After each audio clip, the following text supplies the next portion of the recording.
Hola chicos, bendiciones para todos en el día de hoy. Es un placer para mí estar de nuevo en esta nueva clase el día de hoy. Quiero mandar un saludo a todos mis estudiantes. Hicieron muy buen trabajo realizando las actividades sugeridas en Classroom y quiero felicitarlos a todos. Les mando un saludo y ahora vamos a empezar con el segundo corte del segundo periodo.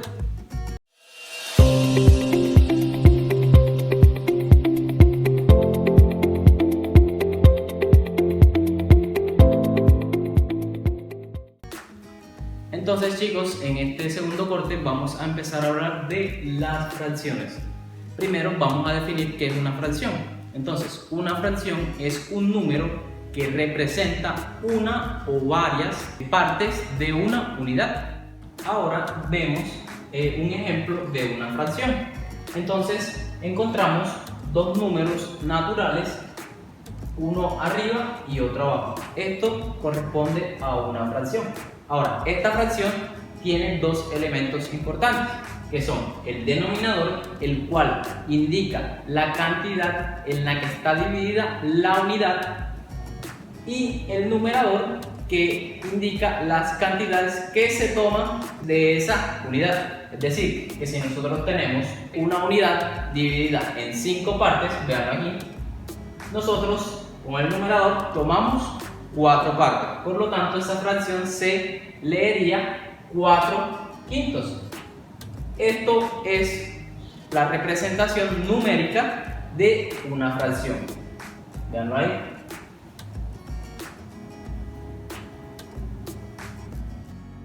Veamos ahora el siguiente ejemplo. Entonces ahora en el siguiente ejemplo nos dice representa la fracción. Tenemos el siguiente enunciado: de los 35 estudiantes, solo 20 entraron a la plataforma de Classroom la semana pasada. Ok, entonces según lo que vemos en el enunciado nos dice que 35 estudiantes deberían entrar a la plataforma, pero solo 20 entraron. Nos indica que la unidad está representada por 35 partes y las partes que entraron fueron 20. Entonces el número fraccionario que representaría esa cifra sería, como 35 es el total y 25 la parte que se tomó de toda esa unidad, sería, vamos a escribirlo aquí, 35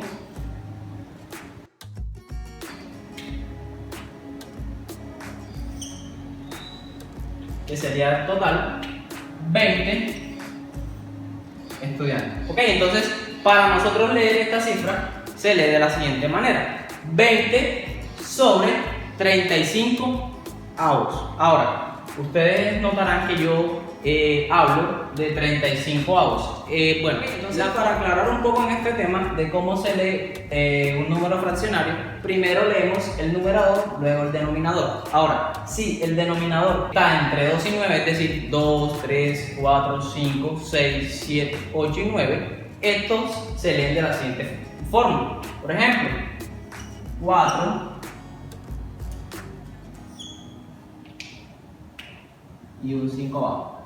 Entonces esta fracción se lee 4/5, es decir, si es 2 se leería 4/2, si fuera 3 se leería 4/3, si fuera 4 se leería 4/4, así hasta llegar a 9, que sería 4/9. El numerador se lee como un número normal y el denominador se lee de una forma diferente. Ahora, si el denominador, veamos la siguiente forma, si el denominador es, por ejemplo, 10, ya este se lee de otra forma. ¿Cómo así? Sería 4 décimos. Si se lee, por ejemplo, 4 y aquí no es 10 sino 100, sería 4 centésimos. Y si es una cantidad diferente a estas dos mencionadas, como es el caso de aquí, que es 20, 35 avos, se lee el número normal y se le agrega la palabra avos. Es decir, que si yo tengo una fracción 8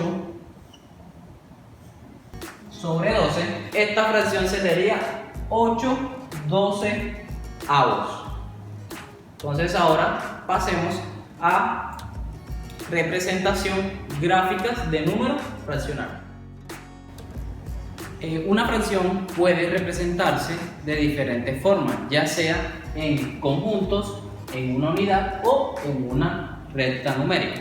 Entonces, en el primer imagen vemos un conjunto de 6 bolitas, las cuales solamente 5 están coloreadas. Entonces identificamos el total de las unidades que hay, el total de los círculos, y decimos que hay 6 círculos. Esa sería la cantidad total. Ahora, aquellas que se encuentran coloreadas serían ¿cuántas unidades?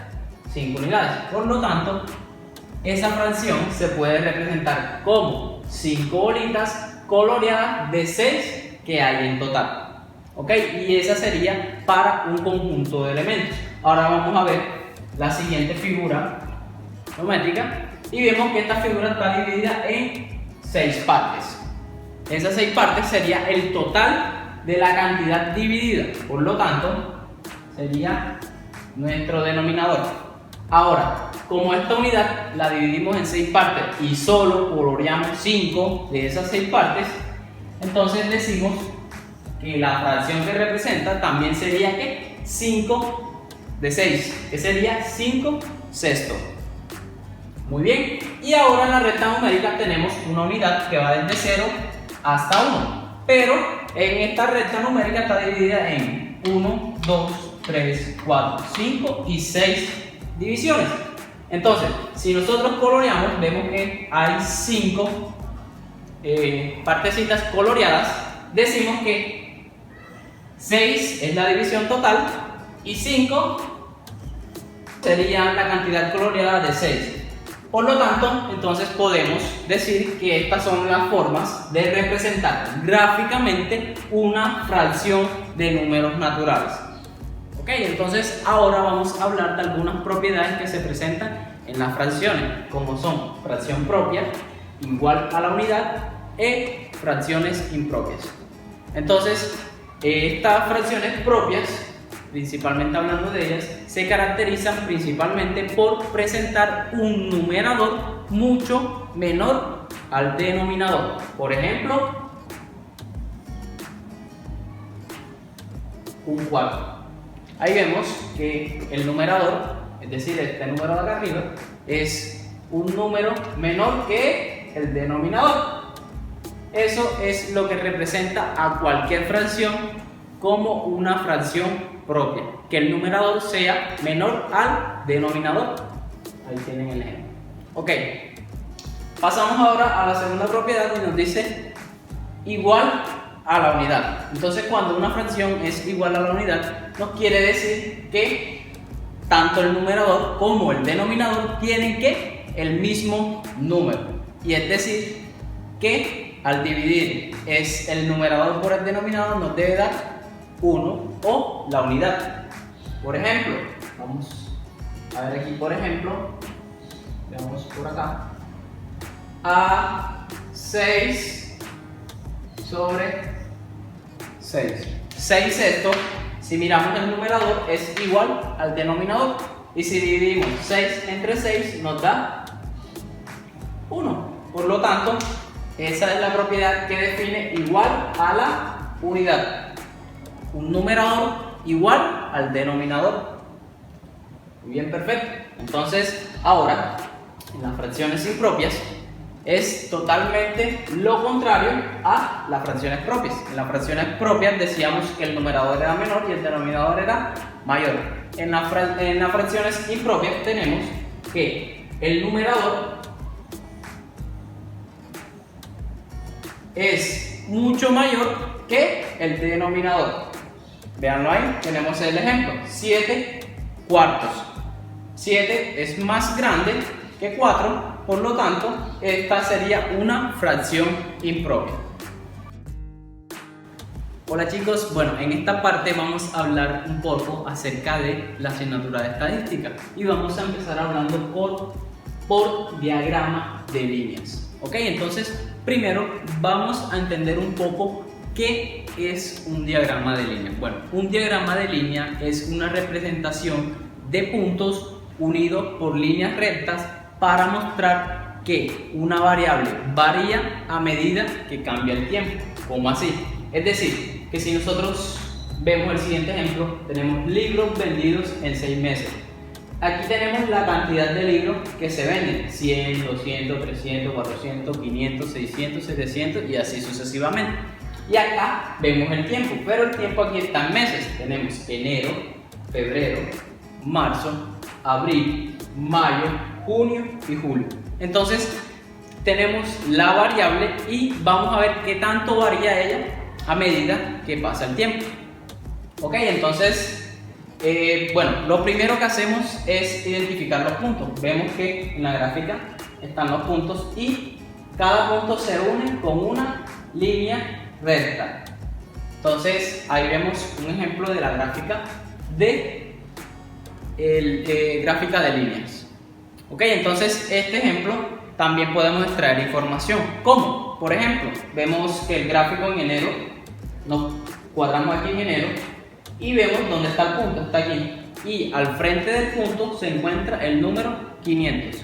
¿Qué nos indica eso? Que en enero se vendieron ¿cuántos libros? 500 libros. Vamos a febrero. En febrero, nos paramos en febrero, subimos hacia donde está el punto, arriba en febrero, está aquí. Luego, el frente del punto está el número 300. Lo que nos indica que en febrero se vendieron 300 libros. Y así para todos los meses. Entonces, leyendo este diagrama podemos extraer varias informaciones. Entonces, acá hay unas preguntas, como por ejemplo, ¿cuántos libros se vendieron en abril? Entonces, nos posicionamos en el mes de abril, ya estamos aquí, subimos a donde está el punto, ¿ok? Y ahora miramos hacia el frente del punto. Vemos que el punto llega a 400. Entonces, para responder la pregunta, nos dice ¿cuántos libros se vendieron en el mes de abril? Se vendieron 400 libros. Muy bien. Ok, entonces, otra pregunta que nos podrían hacer: ¿en qué mes se produce una mayor alza en las ventas? Entonces, para poder resolver esto, cuando nos hablan de una alza, es decir, que pasó, como por ejemplo, de febrero a marzo y hubo que una subida en las ventas. Pasó de 300 que tenía febrero a 700 que tenía marzo, perdón. Entonces, si vemos la línea, va subiendo.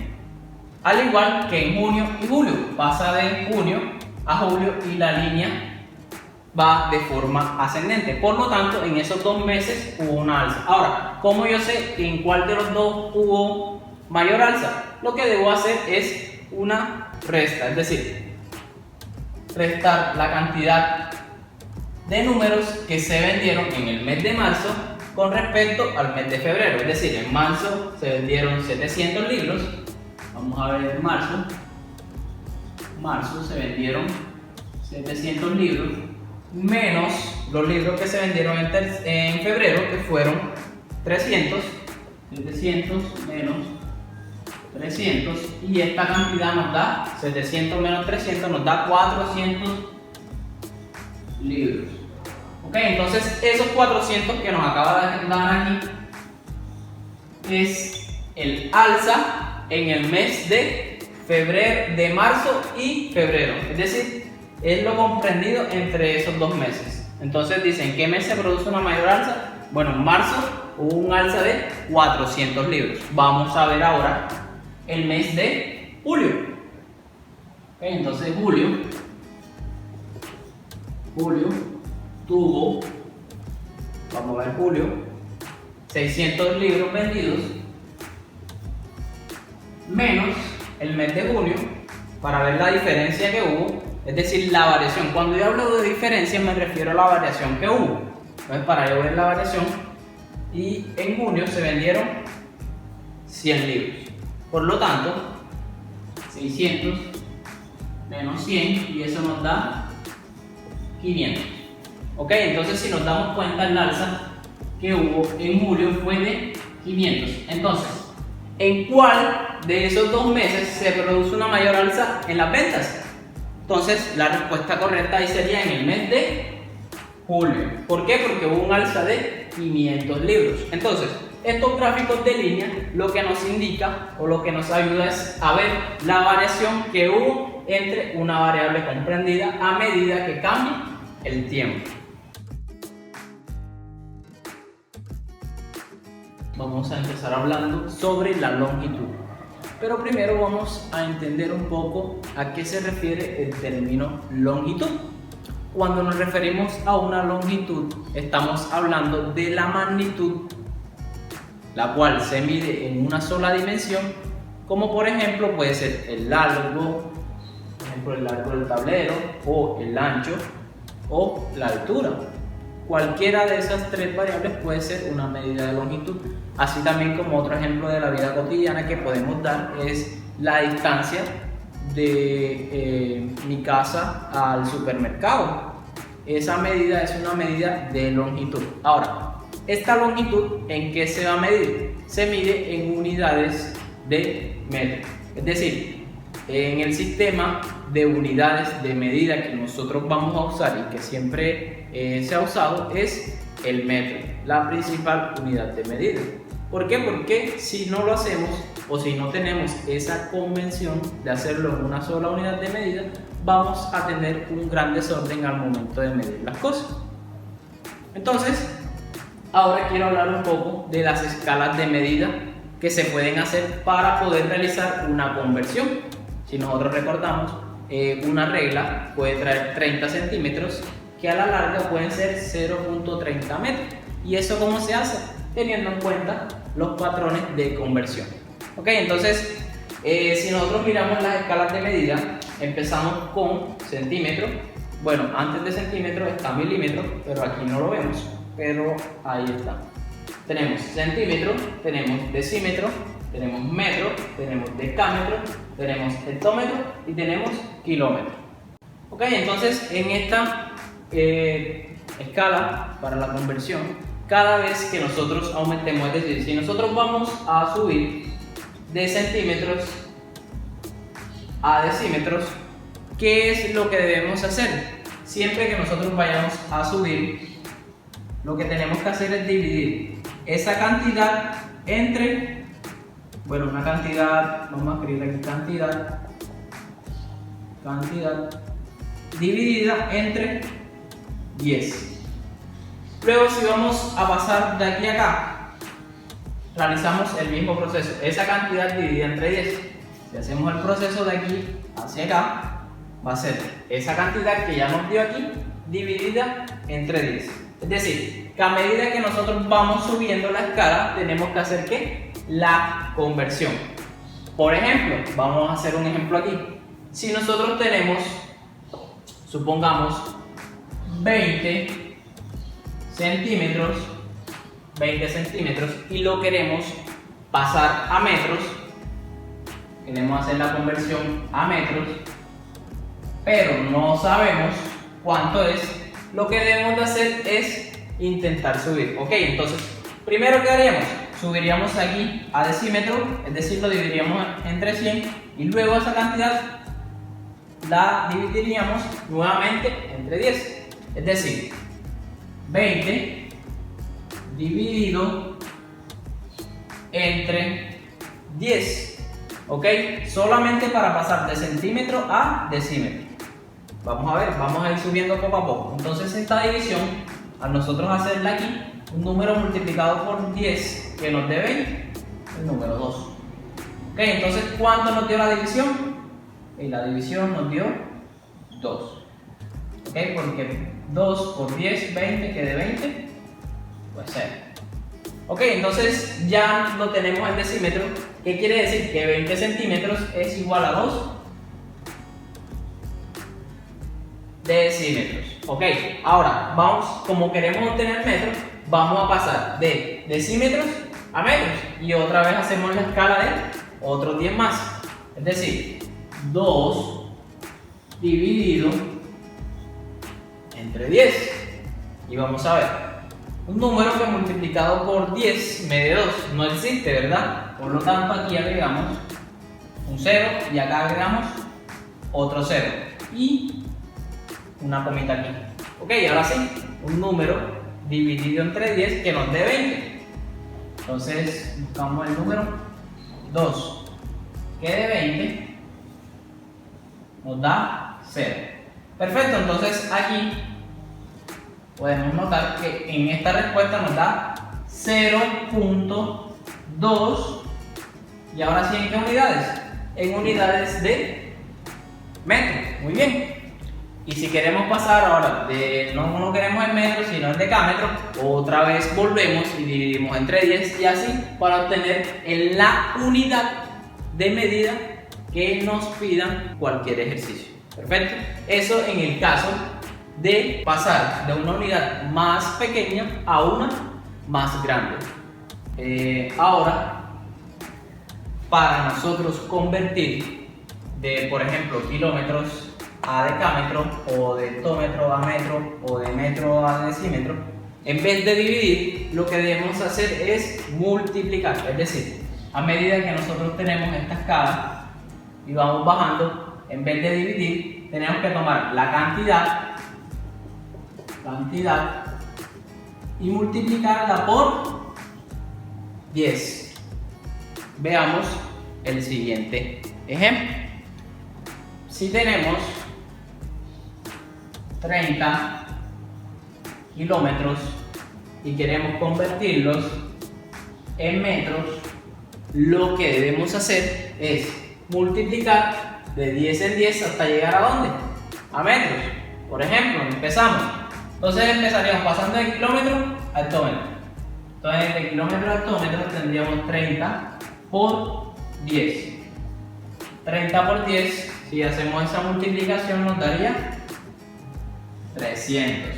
¿300 qué? 300 hectómetros. Ok, ahora de hectómetro a decámetro.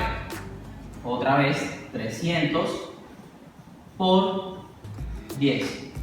300 por 10, ¿cuánto nos daría? 3000. Muy bien. Entonces 300 hectómetros es igual a 3000 decámetros. Perfecto. Y ahora de decámetro a metro tendríamos 3000 por 10. Ok, entonces 3000 por 10 sería 30. Vamos a ponerle el punto. 30.000. Muy bien. Entonces, 30.000. ¿Y en qué unidades? En unidades de metros. Ok, entonces decimos que 30 kilómetros es igual a 30.000 metros. Y así es la forma de convertir o de hacer una conversión para cada una de las escalas de longitud que hay en el sistema métrico de medida. Si queremos pasar, ya sería no 30 kilómetros, sino 30 metros a centímetros, tendríamos que hacer la misma conversión. Entonces, esto sería para medir longitudes en el sistema métrico de una sola dimensión.